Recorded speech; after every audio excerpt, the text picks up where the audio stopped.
देखिए, मार्केट तो अभी भी बुलिश सेंटिमेंट लेके है, लेकिन थोड़े ऊपर-नीचे कभी-कभी शेलिंग आती है मार्केट में। और अगर ऑप्शन को देखें जो कि नियर वीक एक्सपायरी ऑप्शंस हैं, अगर उसको गोइंग बाय दैट प्रेसिडेंस, तो 15,800 के ऑप्शंस को अगर देखेंगे जो कि न नेक्स्ट वीक एक्सपायरी है, उस पे कॉल पुट राइटिंग है, मतलब मार्केट को लग रहा है कि शायद 1-2 दिन में एटलीस्ट जो है नियर टर्म में बहुत ज़्यादा मूव नहीं होगा, क्योंकि स्ट्रैडल बेचा हुआ है। स्ट्रैडल बेचने का मतलब है कि हम बहुत ज़्यादा मूव नहीं देख पा रहे हैं। मतलब 100 से 200 पॉइंट का मूव 15,800 के ऊपर या 15,800 के नीचे, ऐसा मार्केट दिख रहा है। और सिमिलरली जो है 35,000 के आसपास बैंक निफ्टी पे जो स्ट्रैडल राइटिंग है, तो वहाँ से भी उसी तरह के संकेत मिल रहे हैं कि मार्केट शायद एक दायरे में होगा अभी तक। तो मुझे लग रहा है कि बुलिश टोन पे रहेगा, विद स्लाइड जो है अपवर्ड बायस के साथ मार्केट ट्रेड होना चाहिए। ठीक है। कुछ शायद तकनीकी खराबी कुछ थी, मुझे कुछ एक कमेंट्स दिख रहे हैं कि आवाज नहीं आ रहा। उम्मीद करता हूं कि अब आवाज आ रही होगी आप सबको। ठीक है, संतोष सर आपको आवाज आ रही है ना? दर्शकों तक आवाज शायद नहीं पहुंच रही थी। मेरे पास क्लियर। अच्छा ठीक है, दर्शकों तक आवाज नहीं पहुंच रही थी, उम्मीद करता हूं अब पहुंच रही होगी।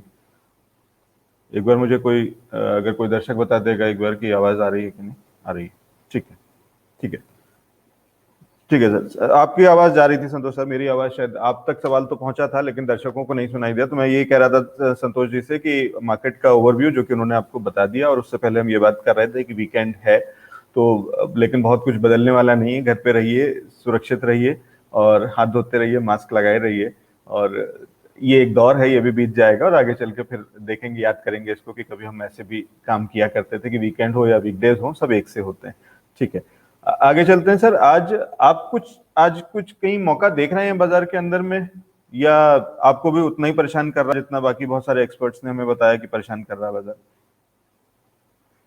देखिए, परेशान तो डेफिनेटली कर रहा है, और इसमें बहुत ज़्यादा लीड नहीं मिल पा रही है कि कहाँ पे हम मोमेंटम को खोजें और वहाँ पर लगाएं पैसा। और जैसा कि मैंने जो है 2 दिन पहले आपसे बात हुई थी और मैंने आईटी सेक्टर के बारे में आपसे बात करी थी। एक सेक्टर मुझे बुलिश लग रहा है आईटी जो है, और वो आज भी मुझे दिख रहा है कि आईटी सेक्टर में बहुत सारी कंपनियां, जैसे कह लें कि जितनी बड़ी-बड़ी कंपनियां हैं, टीसीएस, इन्फोसिस, एचसीएल टेक जिसकी अपनी बात कर रहे थे पहले, वो सारी ऐप हैं। एलटीआई जिसकी हमने लास्ट टाइम बात की थी, तो वो भी हमारे कहने के जिस जगह पे हम बात कर रहे थे वहां से तकरीबन जो 130-140 रुपए ऊपर है। तो ओवरऑल केवल एक जो जो सेक्टर में रुझान दिख रहा है, मतलब अगर आईटी सेक्टर चल रहा है, इसका मतलब मार्केट जो है थोड़ा सा कॉशियस है। और क्योंकि ये जितने भी सेक्टर हैं इसको डिफेंसिव सेक्टर माना जाता है, और जबकि लोगों को और ज्यादा कहीं अगर पॉकेट्स नहीं दिखती हैं जहां पर कि पैसे रखे जाएं, तो वो ये कैश काउज हैं या डिफेंसिव सेक्टर में पैसे रखते हैं। और उसी तरह की एक्टिविटी दिख रही है अभी कि सारे जो है ये सारे स्टॉक तेज हैं, और इसमें टेक महिंद्रा, टीसीएस बोले, ये सारी कंपनियां लगता है कि हेंसफोर्थ भी यहाँ से भी और तेज हो सकती हैं। टेक महिंद्रा एकदम इन्फ्लक्स पॉइंट पे है, अगर थोड़ा सा भी यहाँ से 10 रुपए ऊपर चलता है तो ये भी स्टॉक में तेजी आएगी। मैं एक छोटी कंपनी की तरफ ध्यान आकर्षित करना चाहूंगा, जहां पर कि मुझे लग रहा है कि इसमें एक पोजिशनल बेसिस पे बनानी चाहिए। हुडको बोल के हाउसिंग डेवलपमेंट जो है, housing and urban development corporation सरकार की कंपनी है, गवर्नमेंट ऑफ इंडिया की।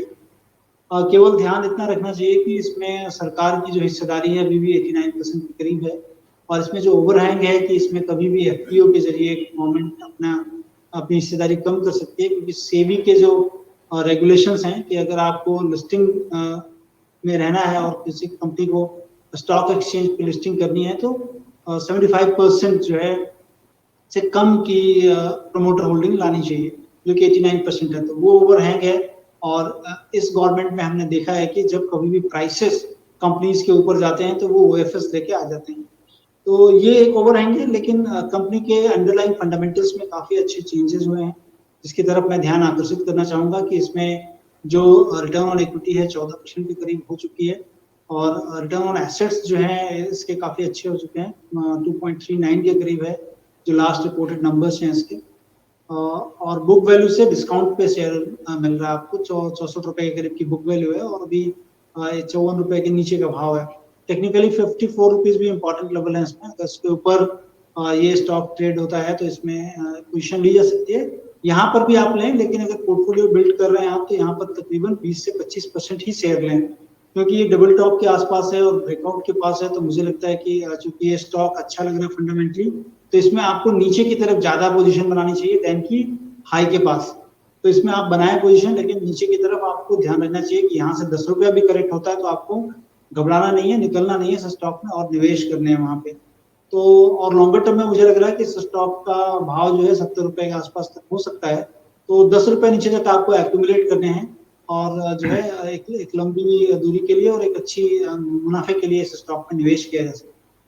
ठीक है संतोष सर, इसमें स्टॉप लॉस कहाँ पे लगाना चाहिए फिर? 10 रुपए नीचे तक तो आप कह रहे हैं कि खरीदते जाएं, तो उसके और नीचे स्टॉप लॉस होगा? हाँ देखिए, अभी मैं क्या कह रहा हूँ कि अभी आपको 20-25% लेने हैं। यहाँ से 10 रुपए तक नीचे जाएंगे तो आपके जो रुपी कॉस्ट एवरेजिंग के लिहाज से 50 रुपए के नीचे की आपकी कॉस्टिंग आनी चाहिए।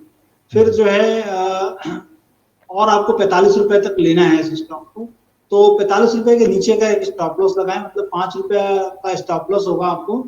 और तेजी में आपको जो है वहां से 20 रुपए की तेजी आपको मिल सकती है। 5 रुपए का स्टॉप लॉस और वहां से 4 टाइम्स जो है मुनाफे की उम्मीद हो सकती है। और इसमें तकरीबन एक क्वार्टर हो सकता है कि एक क्वार्टर या 2 महीने के अंदर ये टारगेट आपको अचीव हो, लेकिन आपको गिरावट पे ज्यादा स्टॉक लेना है, न कि इस भाव।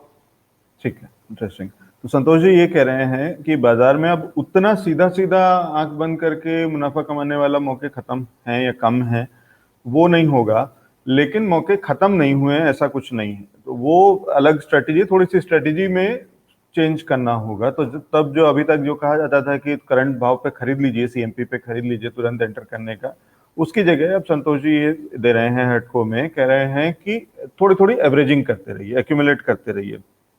आपकी एवरेजिंग नीचे 50 रुपए और 45 रुपए, मतलब 45 से और 50 के आसपास या उस 50 के रेंज के आसपास मान लीजिए, ये कह रहे हैं कि होनी चाहिए एवरेजिंग। तो अगर अभी 53-50 पे है, कुछ छोटा सा थोड़ा सा एक एंट्री की जा सकती है, 25% आप यहाँ पे बाय कर सकते हैं। फिर कोई डिप आती है तो उसके अंदर में फिर थोड़ा और लीजिए, फिर कोई डिप आती है तो, और यहाँ से नीचे 10 रुपए तक भी अगर नीचे जाता है तो आप ऐड करते चलिए, एक्यूमुलेट करते चलिए। ये आपकी स्ट्रेटेजी होगी बाइंग की। स्टॉप लॉस लगेगा 45 रुपए का, और उसके बाद आप फिर उस पर इंतजार करेंगे और थोड़ी देर रुकेंगे, कुछ समय देंगे इसको, तो ये आपको मुनाफा दे सकता है या हाइज दिखा सकता है 70 रुपए तक के। ठीक कह रहा हूँ संतोष सर, यही स्ट्रेटेजी? जी हाँ, एकदम सही। ठीक है, तो ये स्ट्रेटेजी, इंटरेस्टिंग स्टॉक। ठीक है, इसके अलावा कोई कुछ डिस्कस करना चाहेंगे सर, या सवाल ले लूँ मैं? देखिए, मैंने जैसा बताया कि ये जितने भी आईटी सेक्टर के स्टॉक हैं उसमें आप ध्यान रख सकते हैं। और आईटी सेक्टर में मैंने टेक महिंद्रा का नाम बताया है, और टेक महिंद्रा अगर 1080 के ऊपर चलता है तो इसमें बहुत ज्यादा आपको स्टॉप लॉस नहीं रखना है। और स्टॉप लॉस के तौर पे मुझे लगता है कि इसमें 1065 के रुपए के आसपास का एकदम स्ट्रिक्ट स्टॉप लॉस लगाएंगे, क्योंकि ये भी एकदम हाई के पास है। तो मोमेंटम चूंकि सारे आईटी सेक्टर में बिल्ड हो रखा है, तो ये स्टॉक भी मतलब अछूता नहीं है इससे, और इसमें भी देखने को मिल सकता है। मोमेंटम के तौर पे 15 रुपए का स्टॉप लॉस होगा। 1080 के ऊपर आपको थोड़ा देर सस्टेन हो तो आपको लेना है, और 15 रुपए का स्टॉप लॉस लगाना है इसमें। और इसमें एक अच्छी तेजी मुझे लग रहा है कि यहाँ से भी तकरीबन 70-80 रुपए की तेजी और हो सकती है इस स्टॉक में आने वाले दिनों में। ठीक है, इसमें लेकिन यहीं पे एंट्री की जा सकती है 1080 के रेट्स पे? हाँ, अभी 1080 थोड़ा सा वेट करें, क्योंकि मार्केट जो है थोड़ा सा जिटरी है। 1080 के ऊपर थोड़ा देर जाकर रुके और सस्टेन हो मोमेंटम, फिर आपको लगे कि सेलिंग नहीं आ रही है, तब आप लें। अभी जस्ट इसने 1080 टच किया है, तो थोड़ा वेट करें और इसको अलाउ करें कि 15-20 मिनट अगर यहाँ पे रह जाता है तब आप इसमें एंटर। ठीक है, अपने डे हाईज पे और उसके ऊपर चलना शुरू कर दिया है, तो 1080 के ऊपर और 1081 तक ऑलमोस्ट पहुंच रहा है। तो ये कह रहे हैं संतोष सर कि थोड़ा सा इसको समय दे दीजिए 10-15 मिनट, और अगर आपको दिख रहा है कि कन्विक्शन दिखा रहा है 1080 के ऊपर ही सस्टेन कर रहा है, तो इसमें एंटर कर जाइए 15 रुपए का स्टॉप लॉस लगा करके। और टारगेट्स कहाँ तक दे रहे हैं सर इसका?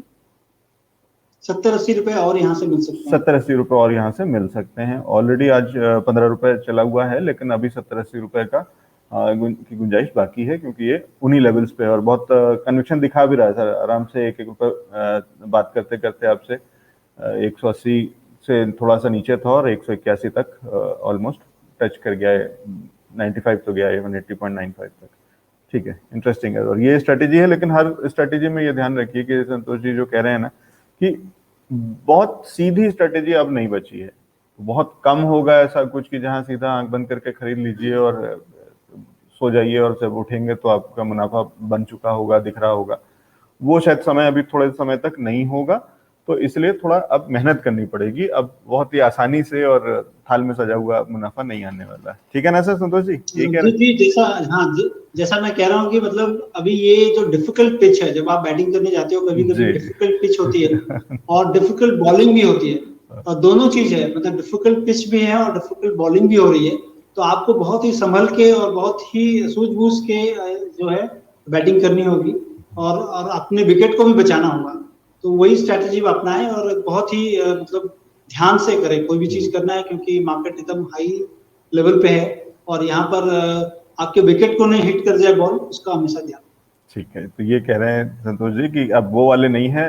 अभी तक आप होम ग्राउंड पे खेल रहे थे और सामने जो टीम्स भी थी वो भी बहुत ही कुछ ऐसे छोटे सी और नई सी जो एंट्री अभी शुरू हुई थी, जिन्होंने क्रिकेट खेलना शुरू किया था, उस तरीके की टीम्स थी। तो आप आराम से आप आंख बंद करके बल्ला चलाते थे तो भी चौका और छक्का लग जाता था। अब वो टाइम नहीं है। पिच डिफिकल्ट है, टीम डिफिकल्ट है, बॉलिंग डिफिकल्ट है। सामने से मेहनत करेंगे और बहुत ही समझदारी से खेलेंगे, तब तो रन बना पाएंगे और खेल जीत पाएंगे मैच, वरना मुश्किल है। ठीक है, इंटरेस्टिंग है सर। कुछ एक सवाल ले लेते हैं जल्दी से। दीपक मल्होत्रा जी पूछ रहे हैं टीएन पेट्रो पे।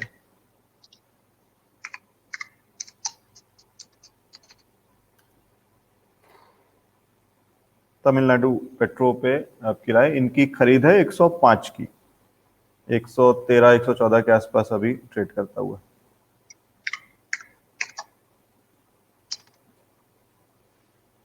कि काफी दिनों से इसमें एक अच्छी तेजी रही है, पर मुझे लग रहा है कि थोड़ा सा सावधान रहें इस स्टॉक में, क्योंकि बहुत ज्यादा ओवरबॉट हो चुका है स्टॉक और काफी दिनों से ये तेजी है, और आज ऊपर जाके और नीचे की तरफ आया है। और कभी भी स्टॉक जो है अगर दिन के दौरान अगर ऊपर जाता है और फिर जाके नीचे की तरफ क्लोज भी हो जाता है, अगर मान लीजिए कि इन्हीं स्तरों पे अगर क्लोज भी हो जाए 113-114 पे, तो भी थोड़ा सा जो है डेली कैंडलस्टिक चार्ट पे एक वार्निंग सिग्नल की तरह होता है कि इतनी बड़ी तेजी के बाद हो सकता है स्टॉक में एक करेक्शन हो या साइडवेज हो स्टॉक। तो उस चीज का ध्यान रखें, और लेवल के लिहाज से जो प्रीवियस हाई है और इसके नीचे अगर चलना चालू हो जाए, मतलब 110 रुपए के नीचे, तो आपको और थोड़ा सतर्क हो जाना है कि ये हो सकता है कि स्टॉक में एक करेक्शन हो जाए, जिसमें कि 95 रुपए तक ये स्टॉक जा सकता है।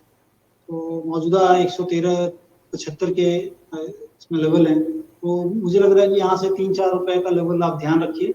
और लेने की सोच रहे हैं तो आपको मुझे लग रहा है कि 95 से 90 के पास अगर स्टॉक आता है और फिर से रिवाइंड होता है, तभी लेने की सोचें। और अगर है तो 110 के पास का एक स्ट्रिक्ट स्टॉप पर करा। ठीक है, ये राय आती हुई दीपक मल्होत्रा जी आपके लिए टीएन पेट्रो पर। संतोष सर, एक प्रियंजलि घोष जी का सवाल है आपसे, आरती इंडस्ट्रीज पे आपकी राय जानना चाहते हैं।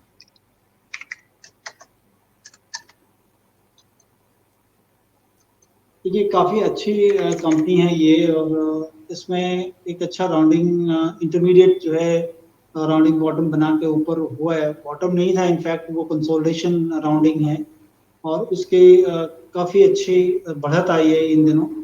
और मुझे लग रहा है कि अभी रुक रहा है ये स्टॉक, और आपको थोड़ा सा अगर आपने ले रखा है तो इसमें थोड़ी सावधानी बरतें कि ये स्टॉक जो है 1800 रुपए के नीचे ना फिसले। और 1800 के नीचे फिसलेगा तो आपको थोड़ी सी दिक्कत पैदा हो सकती है, जिसमें कि 50 से 60 रुपए और टूटेंगे। तो लेकिन 1740 के आसपास बहुत ही बड़े सपोर्ट हैं। फॉर्मेशन वाइज भी मुझे लग रहा है कि वहां से गिरने के बाद इसमें फिर से एक अच्छी तेजी होनी चाहिए।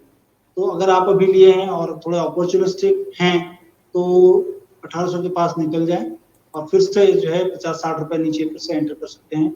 और अदरवाइज लेने की सोच रहे हैं तो थोड़ा रुकें, और निचले स्तरों पे आता है तो लें। कंपनी काफी अच्छी है उस तरह से। ठीक है, लॉन्ग टर्म के लिए इसको लिया जा सकता है, और आप कितना इसमें कॉन्फिडेंट हैं सर? कन्विक्शन आपका कितना है? देखिए लॉन्ग टर्म की चूंकि एकदम अपने कह लें कि शिखर पे है, प्राइस जो है ऑल टाइम हाई पे है, तो और ऑल टाइम हाई पे जाकर लॉन्ग टर्म की बात करना थोड़ा सा वो होगा। अगर ये कंसोलिडेट करता थोड़ा और नीचे आए और मैं मेरे को चार्ट पैटर्न पे कन्विक्शन दे तो मैं कह सकता हूँ। अदरवाइज कंपनी के फंडामेंटल्स अच्छे हैं। तो दो चीजें हैं, लॉन्ग टर्म देखना है तो आपको हमेशा क्वार्टर क्वार्टर रिजल्ट्स देखने होंगे कि कंपनी किस तरह से कर रही है। और अगर आप थोड़ा अलाउ करेंगे, थोड़ा टाइम लगेगा मुझे इसके फंडामेंटल के बारे में आपको डिस्कस करूं, थोड़ा सा टाइम लगेगा मुझे, क्योंकि मैंने काफी दिन हो गया देखा नहीं है इसको। तो इसको एक काम करते हैं सर, अगले शो में आपसे एक बार इस पे थोड़ा सा डिटेल्ड व्यू ले लेंगे आरती इंडस्ट्रीज पे, ठीक है। एक चलते चलते बस एक सवाल और ले लेता हूँ। अंकित जी हैं, पूछ रहे हैं प्रिज्म जॉनसन पे आपका व्यू।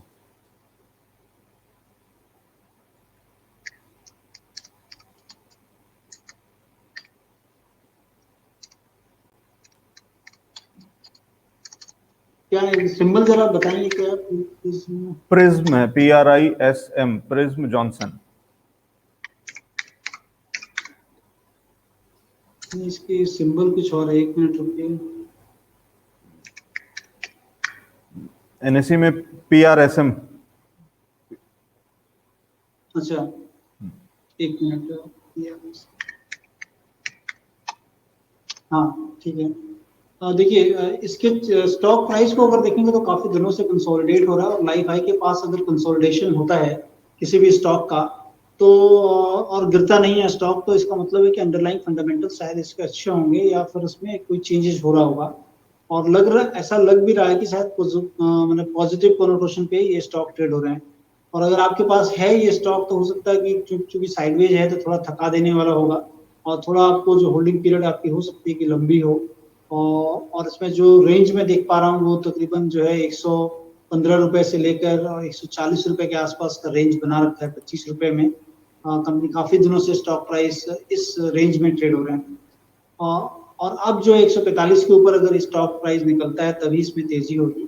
अदरवाइज जो है निचले स्तरों पे अगर आप सोचते हैं लेने का तो 115-20 के आसपास अगर ये स्टॉक मिले तब आप इसमें एंटर करें, और 115 के नीचे का इसमें एक स्टॉप लॉस लगा के रखें, स्ट्रिक्ट स्टॉप लॉस लगाएं, क्योंकि काफी दिनों की तेजी के बाद ये कंसोलिडेशन हो रहा है। और कंसोलिडेशन का जब कभी भी अपवर्ड या डाउनवर्ड ब्रेकआउट होता है या ब्रेकडाउन होता है तो वो काफी इंपॉर्टेंट होते हैं, क्योंकि उसके बाद एक नई मतलब कह लें कि स्टॉक के लिए न्यूज होती है या इसमें कोई एक नई अंडरलाइन कुछ चेंजेस होते हैं जो कि यहाँ पर देखने को मिल सकते हैं। तो उस लिहाज से 115 और 145 का ध्यान रखें मोमेंटम राइड करना है तो।